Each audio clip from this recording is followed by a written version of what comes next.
What kind of society do you get when the only rule is that you cannot attack or steal from your fellow humans? You get a society where all human interactions are voluntary. In other words, capitalism.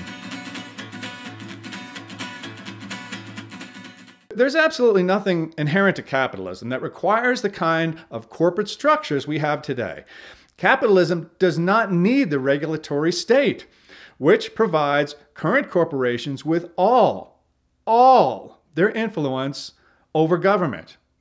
It does not require bailouts and special treatment that today's corporations so often enjoy. It most certainly does not require the skyrocketing costs and staggering waste and inefficiency, which is directly proportionate to the level of state intrusion in private markets. All those things, every one, happens only because the state has decided that it is actually fine to attack and steal from our fellow humans. There's a very long list of rationalizations as to why this is fine, none of them making any more sense than any others.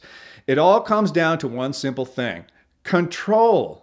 Some of us simply cannot tolerate the idea that people should be free to run their own lives. Capitalism, for all practical purposes, has very little to do with capital, which is really an economic term having to do with the various resources available to a company. It has much more to do with the freedom to exchange your labor or your ideas or your property for something that you think is valuable. Now, you'll hear socialists say that all socialism requires is that companies be owned by the workers, to which the obvious question is, how? To which you will hear something like, well, through worker cooperatives. To which the obvious question is, how? To which the answer is, workers must own the company. To which the question is, how? To which the answer is, what a shock, take it by force from the owners who acquired it through a series of voluntary transactions that included no force of any kind. There is absolutely nothing about capitalism that precludes worker cooperatives from taking over the world. The thing that precludes worker cooperatives from taking over the world is the fact that workers are not capable of running a company. That's why we call them workers. Now, say what you want about the politics of today's captains of industry. Elsewhere on this channel, I have a lot to say about it, not very much of it good. But let's face it, folks, they didn't get where they are just because they're lucky, and they didn't get where they are just because they are morally challenged, and they didn't get where they are just because the government put them there. They got where they are by being better than the rest of us at managing their companies. That's a hard truth, but it is the truth nevertheless. If you're a Walmart stockholder, you don't want the greeter running the company. And this is where capitalists really depart from socialists. Capitalists don't think there's anything wrong with being a greeter at Walmart. Capitalists think there is something wrong with making a career of being a greeter at Walmart. Capitalists believe that most people who end up in that position are doing so not because they're incapable, but because they're unwilling.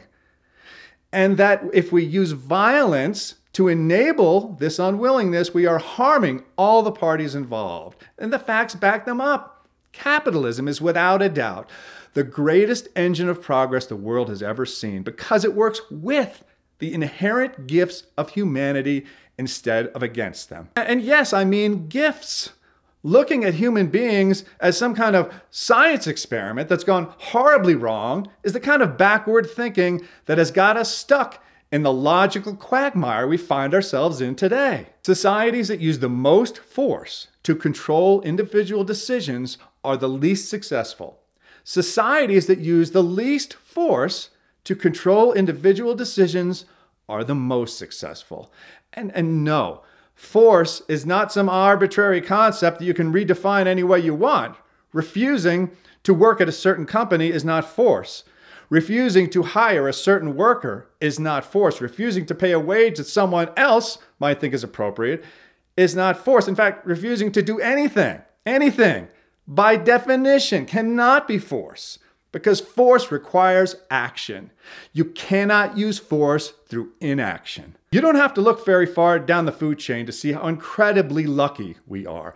Fellow creatures who share 98% of our DNA still use day-to-day physical violence as the primary method of organizing their societies. Even libertarians, well, most of them, acknowledge that we have evolved beyond the need for day-to-day physical confrontations to organize our society. Statists are desperately doing everything they can to keep us anchored to our primitive roots by carefully weaving violence into the fabric of our society without making their true intentions too obvious. They're failing, not through any lack of commitment or effort, to be sure. They're failing because socialism is an unnatural state for mankind. Capitalism is the natural state for mankind. And in the contest of socialists versus Mother Nature, the outcome could not be more obvious.